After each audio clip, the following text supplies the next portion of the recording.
Tonight, senior high schools across the country in imminent danger of running out of food supplies. As food suppliers warn, they will be forced to sleep in the offices of the implementers if arrears are not cleared.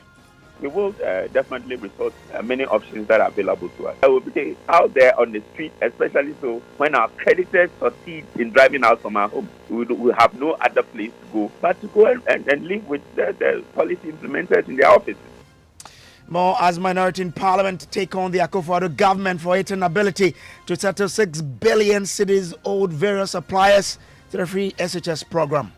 I can say that information available to me indicates that over 6 billion is being owed to companies, individuals, and organizations in relation to free senior high school.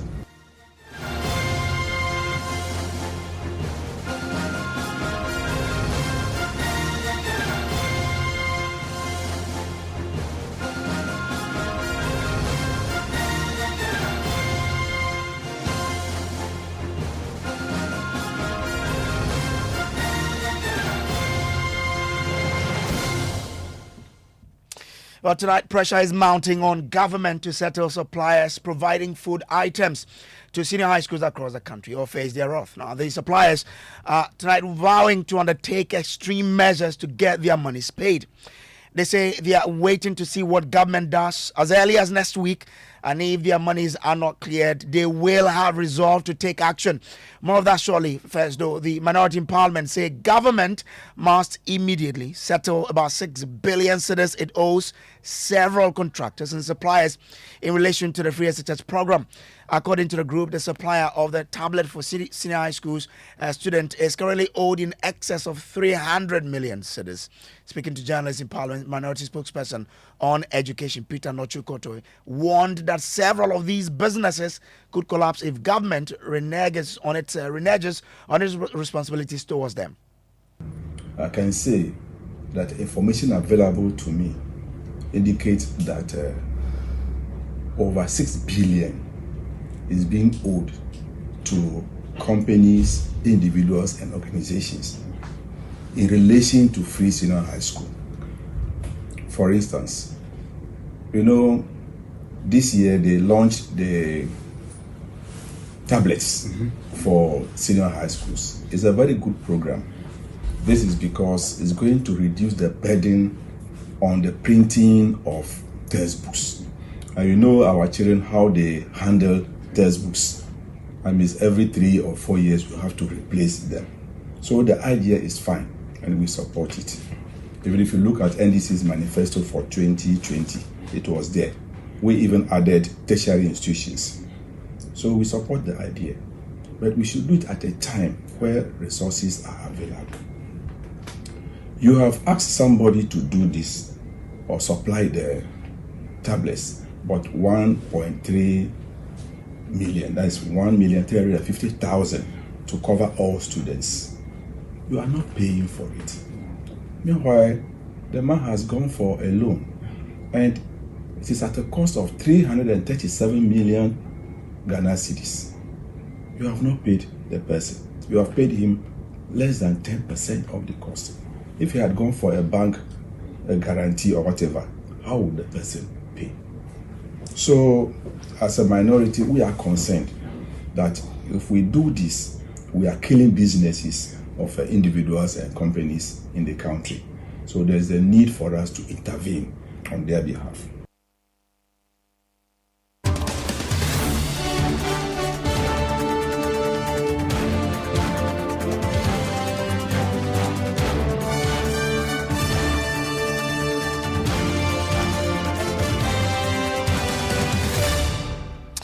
This is Top Story brought to you by Telecel, connecting energies and holy insecticide spray and coil.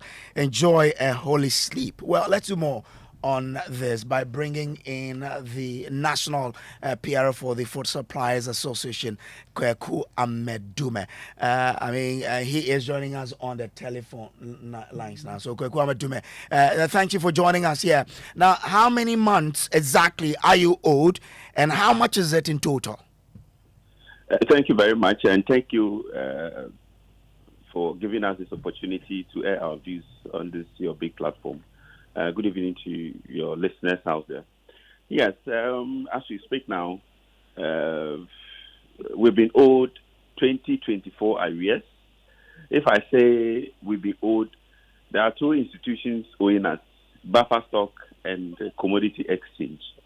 In fact, they undertake the supply on behalf of Ghana Education Service, and so our paymasters are the two institutions. So as I speak with you, buffer stock has not been able to give us any amount due us for the entire 2024 arrears, and then commodity exchange has given some, and some are still in arrears, and more particularly, some or those who have been paid have been subjected to some fraudulent deductions that we don't understand. My brother, as at last year, maize price was 480. Beans price was 1,100 cedis. So the beginning of 2024, we're asked to send the foodstuffs to the schools, and government were going to pay us later. We went, borrowed money, and procured this in 2024. We had to be chasing after 6 months when payments are due for us to collect our money.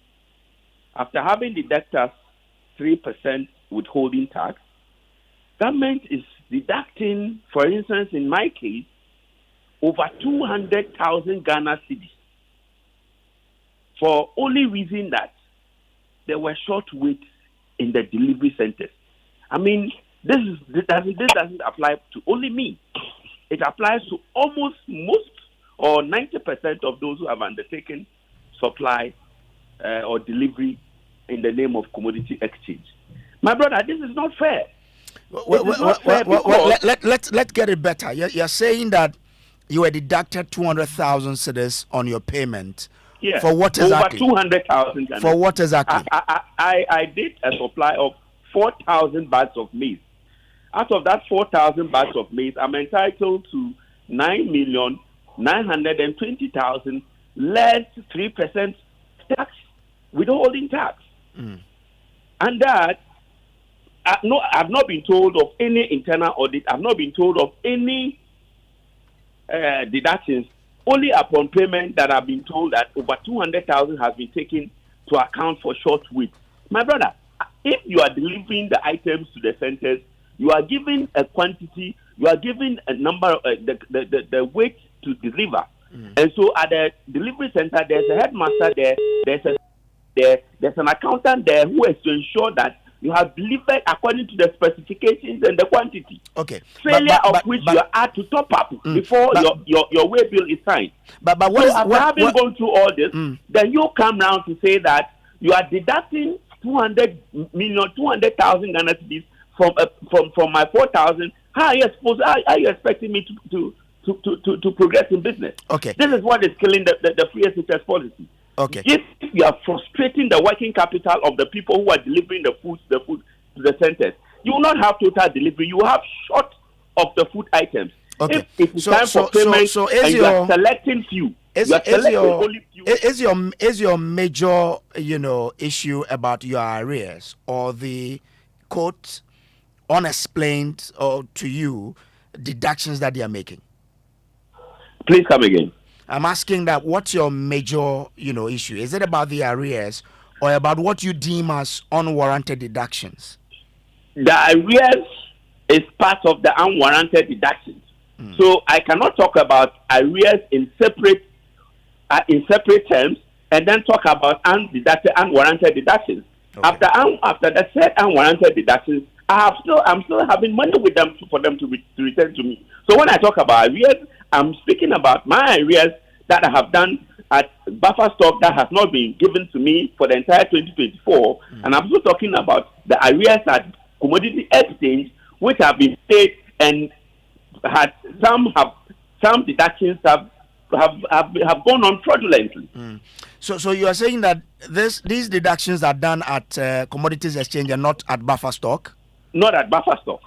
Have you tried to get the explanation why?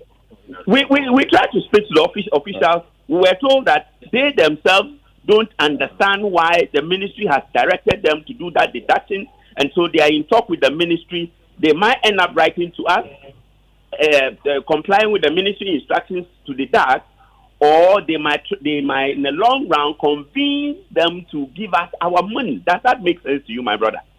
After having supplied over how many years? Today, beans, a bag of beans is almost 2,000 Ghana cedis. At the time I supplied, it was 1,100. You are paying me based on the old. Do I have you here, Amedume? If my invoices to go and make genuine claims from government. Now, government has given the money to you. The money has landed into your account. Instead of me paying the supplier, for the supplier to continue supplying the food stuff to the school, you are keeping over. I'm talking in particular reference to only me. We are more than 200 people that these disasters are being done to. It is not fair, and this is what is killing the system. It is the implementers who have failed to be realistic, who have failed to be efficient, who have failed to understand the core essence of free SHS policy. They are the one collapsing the system. They are the one that is generating the argument as to free SHS to be reviewed or free SHS is not to be reviewed. Okay. Please help me talk to them. Now, you, for your association, do you know how much exactly in total your members are owed? We are owed with buffer stock. Our money is a little more than 6 billion. At commodity exchange, we are looking at not less than 100,000 Ghana cedis. Not less than 100,000. Yes. 100,000. Yes, Ghana cedis. At commodities exchange. Yes. 100,000 or 100 million. 100 million Ghana cedis. Sorry, 100 million Ghana cedis. That commodity exchange is supposed to balance its suppliers. And brother, I'm telling you something. You see, the commodity exchange was not even supposed to be in the picture in the first place. In fact, we never had challenges as serious as we have it now when buffer stock used to do supply of food stuff to free SHS entirely. There was no account or there was no situation where our monies over 30 or 40% were deducted from the supplier's money, and then the suppliers will not be told anything. We will only be hearing rumors that our monies are being kept because there was an audit. How on earth can you go to audit my goods without my knowledge? And up to now, you are deducting me without even telling me you audited my goods. And you could only tell me verbally you are deducting my money from source because there was a short wait. I tell you, this is fraudulent. And this is what the duplication of effort of state enterprises is what this is what it results into. Because if buffer stock was doing its own work, and the excuse for which they brought commodity exchange was that it was coming to ensure effective and smooth, efficient delivery of food items to secondary schools.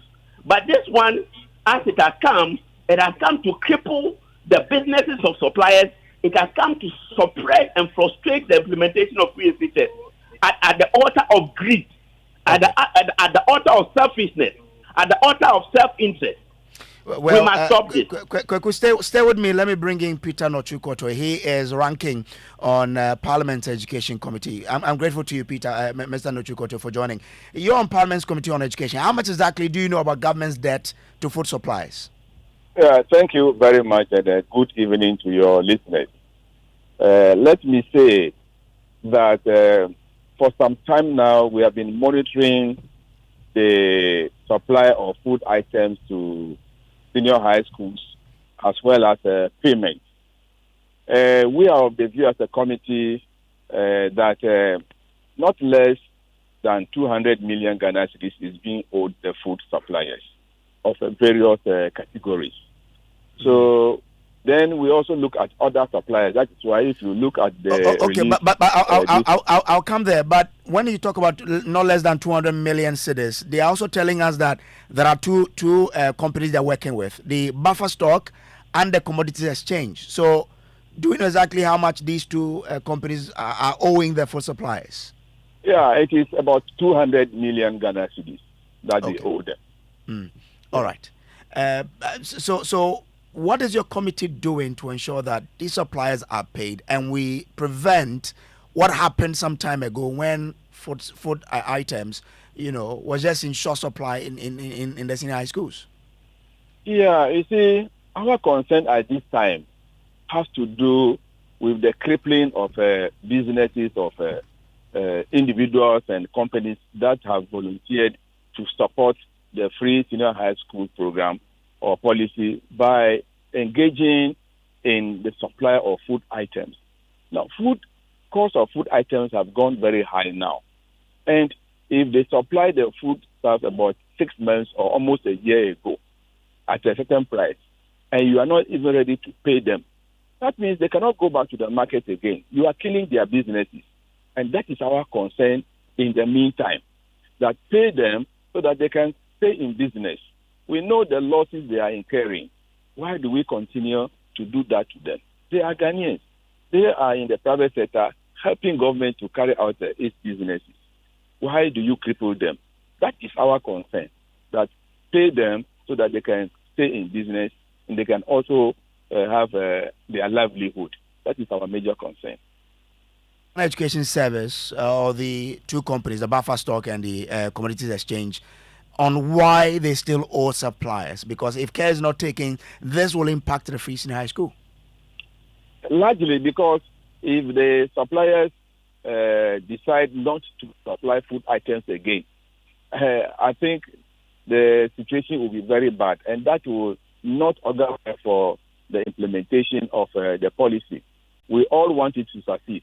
So whatever is needed for government to do must be done. And as a committee or minority, we will continue to bring this to the fore so that the right things are done at the right time.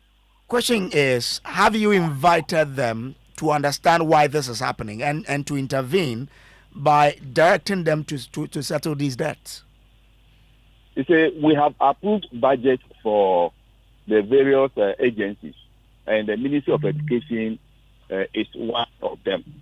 And we are always worried. You see, we don't need to be talking every time before what is necessary to be done is done. We had to talk before money was released to WAEC. And now we have to talk before money is released to the food suppliers. It is not the best for this nation. So somebody somewhere is not doing his work. And we as a committee, we decided that, well, every time we'll have to come to the press so that Ghanaians will know that what is happening, and for the agencies on the individuals who are responsible play their roles effectively. Stay with me. Let me bring in the Executive Director for the Africa Education Watch, Kofi Asare.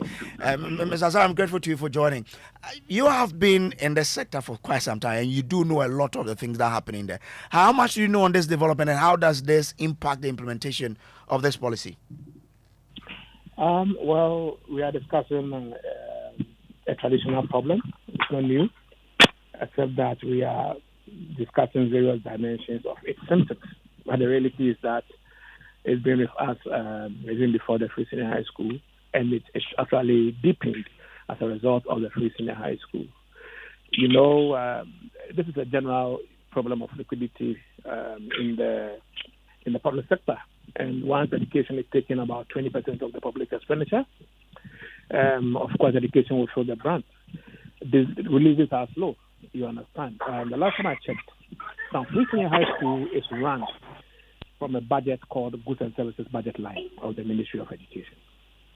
WAEC, or the WAEC fee, is also paid from the same Goods and Services Budget Line of the Ministry of Education. And so anytime you have delays in the releasing of appropriated amount on such lines, obviously it creates a situation we are discussing.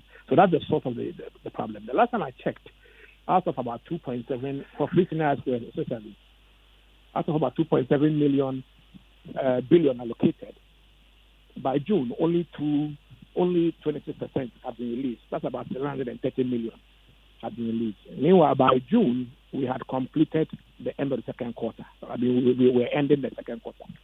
It means that if you have a situation where we've done 2 quarters and you haven't released 2 quarters, but if you release only 1 quarter of the allocation for the program, which includes the cost of feeding and cost of paying WASI fees, etc., then the situation we are discussing will obviously be the major outcome of the delayed release. So the challenge is delayed release. And if you look at our free senior high school cost incidence analysis report we published last year, we realized that we made a conclusion that an analysis of the trend of releases and disbursements on the free senior high school program suggests that government is only able to release and spend about half of what is allocated in a particular year.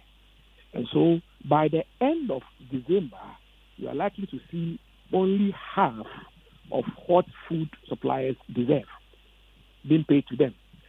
Only half of what WAEC deserves being paid to them because of the delayed releases. And until we find a solution to this liquidity issue, all we are discussing are symptoms of a problem, which is the delayed release of funds. So I mean, with this background laid, how do we solve this? You know, it's a problem. We need to solve that problem. How do we do it? How do we go about it? Well, there are various alternatives to this. We've made 3 proposals in the past. The first was that if you allow those who have the capacity to pay for feeding, then you free resources. You create liquid.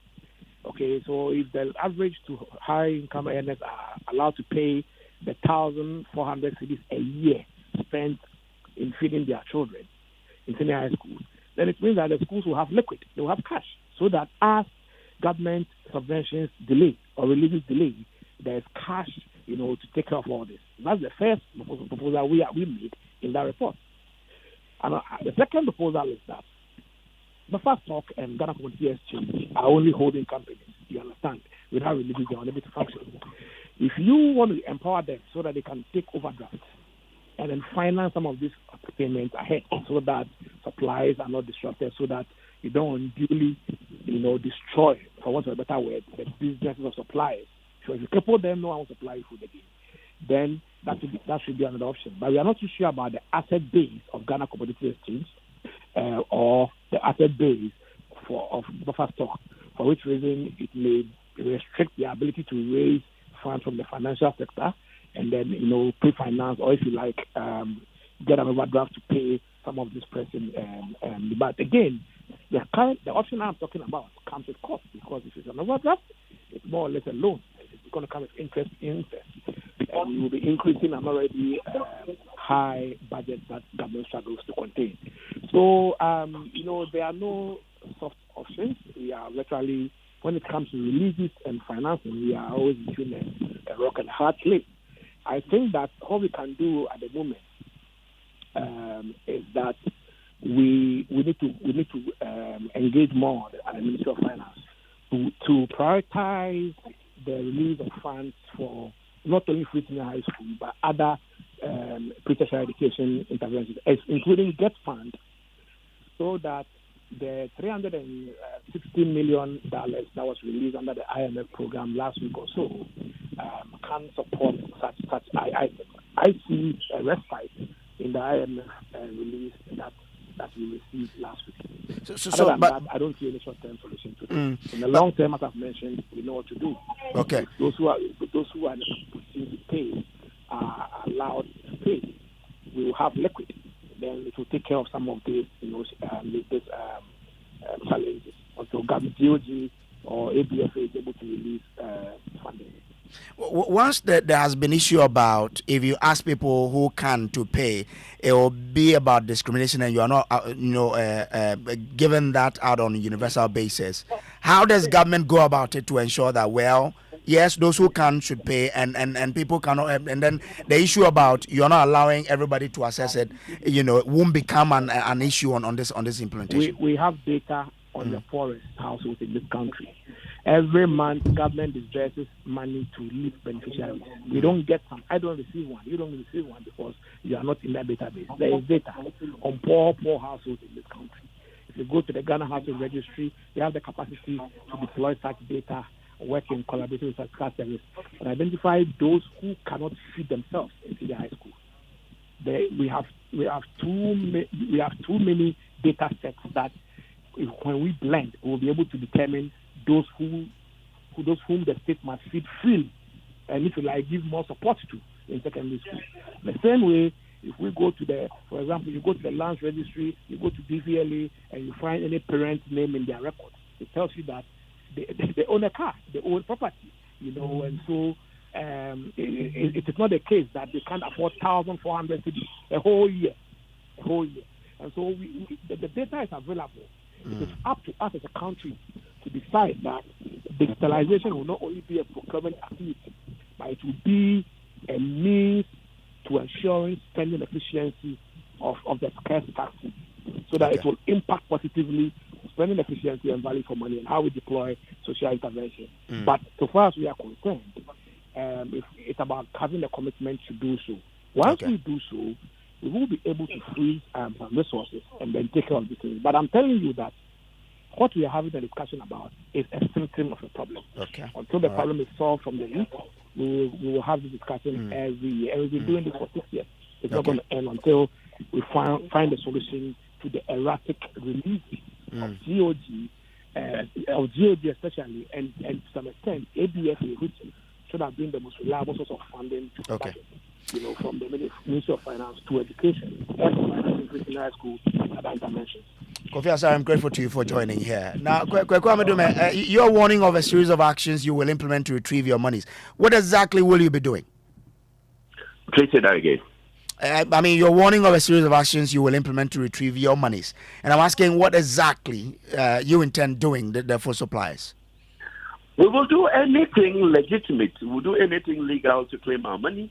In fact, it is money that we have one way or the other invested in government projects, government business. It is not as if this job that we do is government. When government gives you contract to go and do delivery of food stuff, government gives you money. We go to borrow money from banks, use our properties as collateral, and take those money and put in government policy. So we expect that at the end of it, when the money comes, we get paid. I hear other co-panelists or contributors who have enumerated some of the solutions we need to put in place to ensure that these problems are solved. But it is some of the problems, some of them cannot be ignored. If we stop duplicating effort or responsibilities of state agencies, if we continue to duplicate, it means there will be increase in some of these increase in cost of running of policies.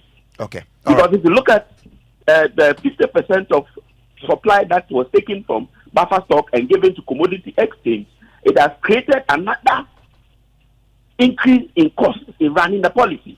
I'm grateful to you.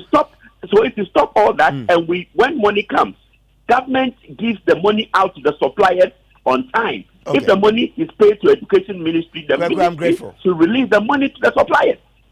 Kweku, I'm grateful to you. Peter Nochukoto, what should government do to avert what is, what the food suppliers are intending on doing? No. Okay, so I think that we've lost him there.